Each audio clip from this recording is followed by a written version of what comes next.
Okey. Terima kasih kepada semua rakan-rakan media. Hari ini adalah hari pertama kita bertugas di pejabat Ibu Pejabat Kerajaan Negeri, iaitu di bangunan SUK yang bertempat di Shah Alam.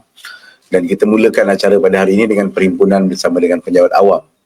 Dan pejabat-pejabat awam dapat mengenali EXCO dengan lebih lanjut terutamanya.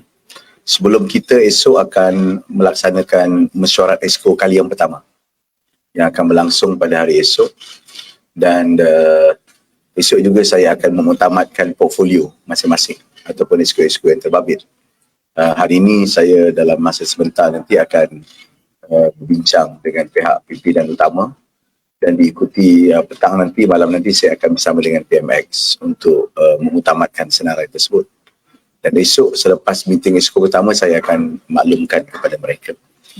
Dan yang ketiga tadi saya menyampaikan mesej yang saya rasa sangat straightforward kepada semua pejabat awam bahawa kita ingin melaksanakan semua dasar-dasar dan janji yang kita telah kemukakan, dan ia harus difahami oleh barisan pasukan pejabat awam di peringkat negeri. Dan dengan kaedah tersebut saya percaya kita akan dapat memastikan penyampaian sebanyak mungkin dan juga sampai kepada sasaran yang telah kita tetapkan dalam setiap polisi dan program yang akan dan telah kita laksanakan. Jadi ini beberapa perkara yang saya sebutkan tadi, dan ia menjadi salah satu daripada permulaan kita untuk kerja lebih kuat, kerja lebih keras untuk term ini, dan juga bersedia dengan sebarang kemungkinan dan juga keadaan yang berlaku di persekitaran berdasarkan daripada pengalaman yang kita hadapi pada tahun-tahun sebelum ini. Okey, silakan soalan.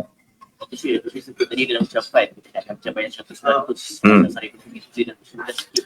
Sehingga minggu ini, sehingga akhir minggu lepas, atau Jumaat, kita telah mencapai sasaran 2 bilion kutipan hasil sebagaimana yang telah dianggarkan dalam belanjawan tahun 2023.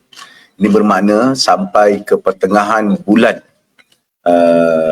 Ogos kita telah berjaya mencatatkan hasil yang baik, dan saya percaya kalau ikut trend semasa, sebenarnya bulan 8, bulan 9, pilihan raya dan sebagainya, mungkin kita akan dapat lebihan yang lebih baik sebagaimana pencapaian-pencapaian sebelum. Kita terpaksa selaraskan balik sesuai dengan portfolio di peringkat persekutuan. Sebab ada kementerian-kementerian baru, kos sara hidup sebagai contoh di peringkat persekutuan. Ini antara perkara-perkara yang kita cuba adaptasi. Perubahan iklim sebagai contoh. Ini semua perkara-perkara yang kita akan cuba tengok, sebab akhirnya tugasan kita juga perlu berurus takbir dengan pihak persekutuan.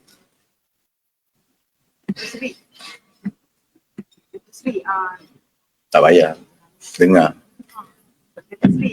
Sehingga hujung tahun ni berapa anggaran lebihan yang akan kita tengok apa yang ada dalam pipeline, tetapi normally kadang-kadang ada surprise coming, terutamanya investor-investor yang datang dan sebagainya. So saya boleh anggarkan minimum kita boleh dapat 2.3, 2.4 bilion. Tapi untuk capai 2.5 tak mustahil, tapi kita kena, saya tak nak ambitious lah, sebab biasanya urusan tanah ni dia ada dia punya sequence dia. Dia kadang-kadang dia akan selesai pada tahap tertentu, dia akan landing pada tahap tertentu.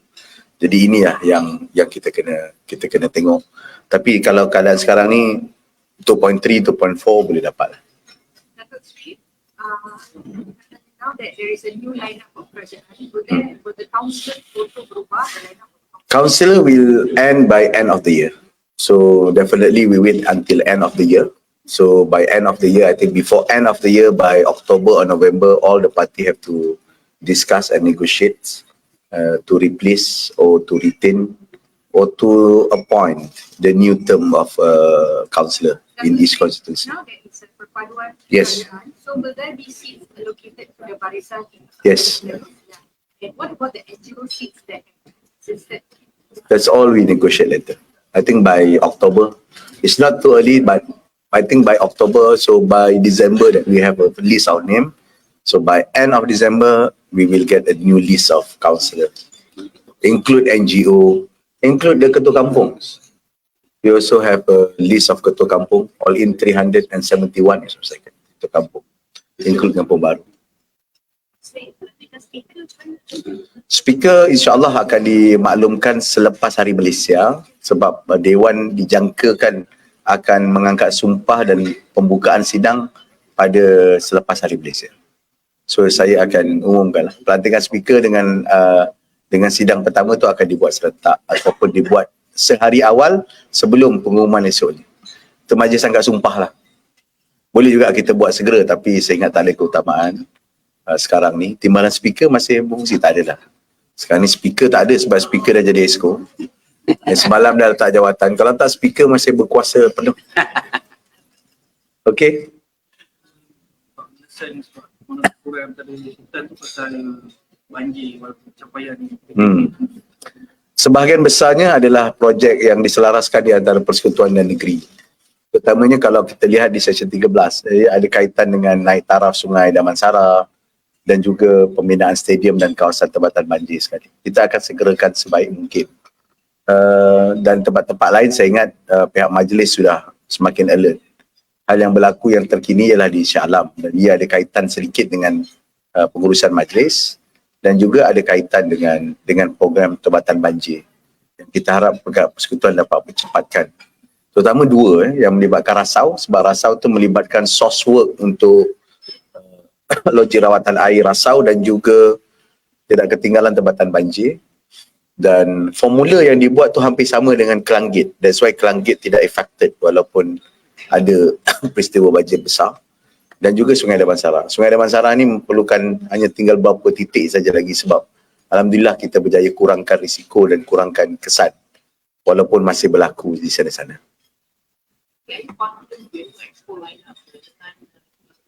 Sidang yang baru ni ada 7 orang terbakar. The state administration is not concise or stranded at the state assembly only. We also have to face a people, NGO, resident association. Therefore, I think we have to be prepared in every time, every waktu, every time, every period. And the challenge and also the critics also coming from not just from oppositions. Opposition is just a part of parcel of the process through the state assembly. So they have to be prepared. Of course, I put 100% confidence on them. That's why we nominate them to become a ESCO of the state Selangor. Okay?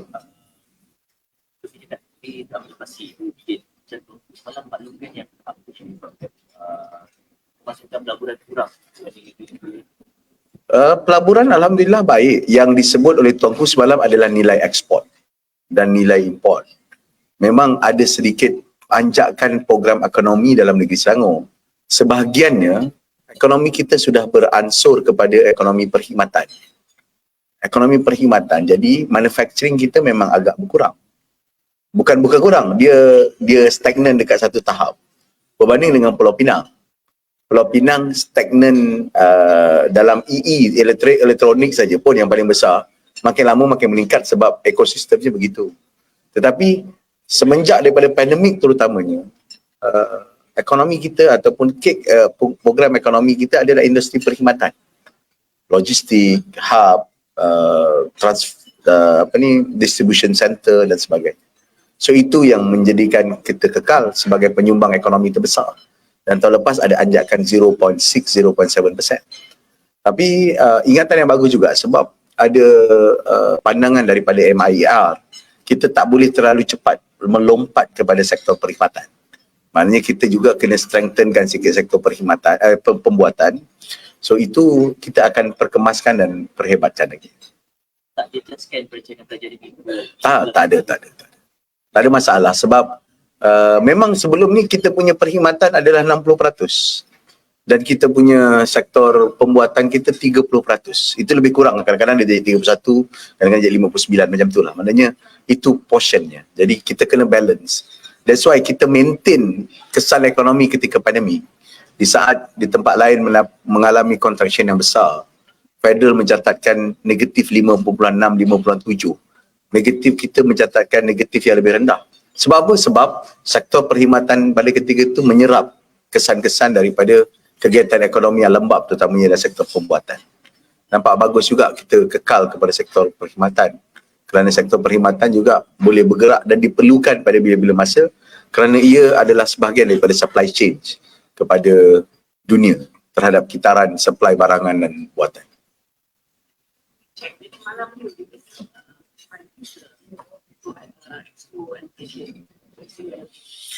No, I just informed to PM. Definitely, maybe PM have some ideas about the EXCO distributions ataupun portfolios.